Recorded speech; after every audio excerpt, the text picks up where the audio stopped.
Hello everyone, this is Shalini and you are watching your own channel ज्ञान के मोती। Dear viewers, आज के वीडियो में हम इतिहास और नागरिक शास्त्र से नागरिक शास्त्र विषय से लेकर आए हैं न्यायपालिका यानी न्याय प्रदान करना का अभ्यास कार्य। इसका अध्ययन कार्य हम पिछले नागरिक शास्त्र के वीडियो में कर चुके हैं। ये कक्षा 7 से संबंधित है। तो आइए देर किस बात की है, हम शुरू करते हैं अभ्यास कार्य। हम शुरू करेंगे पहले प्रश्न से। FIR कहां और कब दर्ज किया जाता है? उत्तर लिखिए।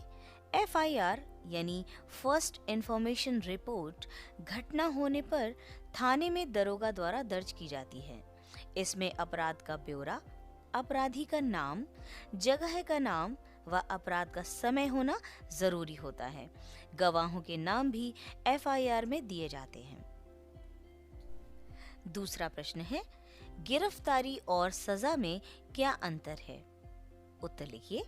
अपराध करने वाले व्यक्ति की गिरफ्तारी होती है, परंतु सजा उसे न्यायालय द्वारा जुर्म साबित होने के पश्चात दी जाती है। तीसरा प्रश्न लिखिए, जमानत किस प्रकार दी जाती है? उत्तर लिखिए। न्यायालय में हाजिर होने की जिम्मेदारी लेने वालों को जमानती कहते हैं। जमीन जायदाद वाला आदमी किसी गिरफ्तार व्यक्ति की जमानत दे सकता है और अदालत द्वारा उस व्यक्ति को बुलाने की जिम्मेदारी लेता है। गिरफ्तार व्यक्ति को घर जाने दिया जाता है। जमानत पर छूटे व्यक्ति को नियत तारीख को न्यायालय में पेश होना पड़ता है। चौथा प्रश्न लिखिए, फौजदारी और दीवानी मामलों में क्या अंतर है? उत्तर लिखिए। जब जमीन जायदाद के झगड़े, रुपए पैसे के लेन देन या व्यापार के झगड़े होते हैं तो दीवानी मुकदमे कहलाते हैं। इनमें सजा नहीं होती, वरन नुकसान का मुआवजा या संपत्ति लौटाई जाती है। वहीं दूसरी ओर मारपीट और लड़ाई झगड़े के मामले फौजदारी मुकदमे कहलाते हैं, जिनमें फांसी, आजीवन कारावास या कुछ सालों की सजा सुनाई जाती है। अगला प्रश्न है, हमारे लिए न्यायपालिका क्यों महत्वपूर्ण है? उत्तर लिखिए।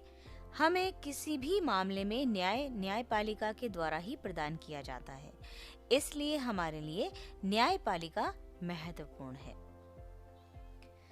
अगला प्रश्न लिखिए, न्यायपालिका की संरचना का वर्णन कीजिए। उत्तर लिखिए। भारत में न्यायपालिका का बड़ा महत्व है।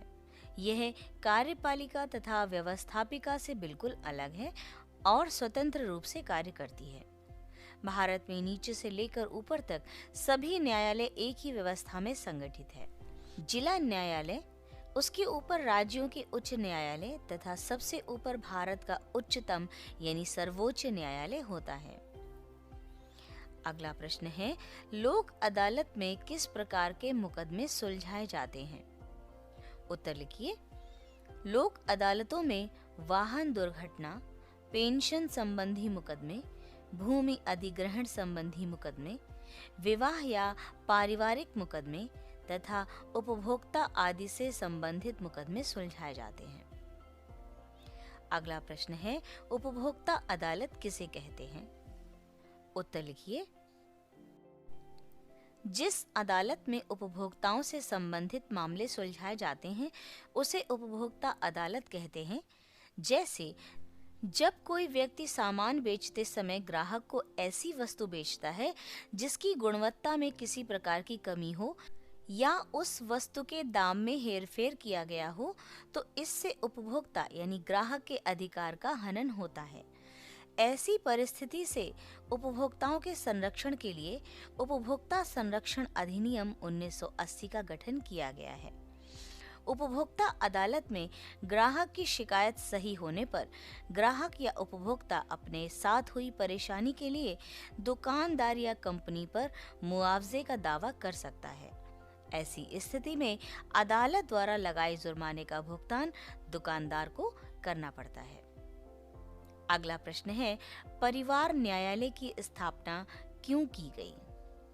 इसका उत्तर लिखिए। देश में बढ़ते विवाह या दहेज संबंधी मामले तथा नाबालिग बच्चों से संबंधित मामलों को सुलझाने के लिए परिवार न्यायालय की स्थापना की गई। अगला और अंतिम प्रश्न है, जनहित याचिका से आप क्या समझते हैं? इसका उत्तर लिखिए। न्याय पाने की प्रक्रिया में काफी पैसा और कागजी कार्यवाही की जरूरत पड़ती है तथा समय भी बहुत लगता है, जिसके कारण बहुत लोग न्याय के लिए आवाज नहीं उठा पाते। इसी बात को ध्यान में रखते हुए 1980 के दशक में सर्वोच्च न्यायालय ने जनहित याचिका यानी PIL की व्यवस्था लागू की। इसके अंतर्गत यदि किसी व्यक्ति यानी व्यक्तियों के समूह के अधिकारों का हनन हो तो कोई अन्य व्यक्ति या संस्था उसके हित के लिए उच्च न्यायालय या सीधे सर्वोच्च न्यायालय में मुकदमा दर्ज करा सकता है। इस प्रकार की याचिका पोस्ट कार्ड पर साधारण आवेदन पत्र लिखकर भी की जा सकती है। इसके अंतर्गत कमजोर वर्ग के लोगों, बंधुआ मजदूरों, स्त्रियों और बच्चों की शिकायतों को समुचित महत्व दिया गया है। डियर व्यूअर्स, हमारा अगला अभ्यास कार्य है रिक्त स्थानों की पूर्ति कीजिए। पहला लिखिए, सर्वोच्च न्यायालय का न्यायाधीश 65 वर्ष की आयु तक ही कार्य कर सकता है। दूसरा है, जिला न्यायाधीश की नियुक्ति उस राज्य के राज्यपाल द्वारा की जाती है। तीसरा है, उपभोक्ता संरक्षण अधिनियम 1986 के तहत हर भारतीय उपभोक्ता को संरक्षण दिया जाता है। और चौथा है, मारपीट के मामले फौजदारी मुकदमे कहलाते हैं। डियर व्यूअर्स, हम बढ़ चुके हैं अपने अंतिम पड़ाव पर। सही मिलान कीजिए। मिलाइए, जमीन जायदाद के मामले, दीवानी मुकदमे, जनपद स्तरीय न्यायपालिका, सेशंस कोर्ट, राज्य स्तरीय न्यायपालिका, उच्च न्यायालय, केंद्र स्तरीय न्यायपालिका, उच्चतम न्यायालय।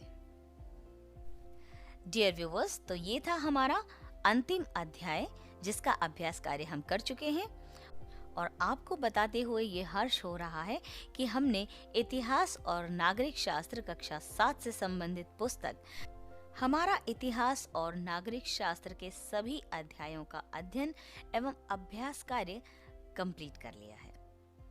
खूब पढ़ें, खूब बढ़ें। आप सभी के मंगल भविष्य की कामना के साथ मैं शालिनी विदा लेती हूँ। जल्दी मिलेंगे अगले वीडियो में नए अभ्यास कार्य के साथ। Thank you.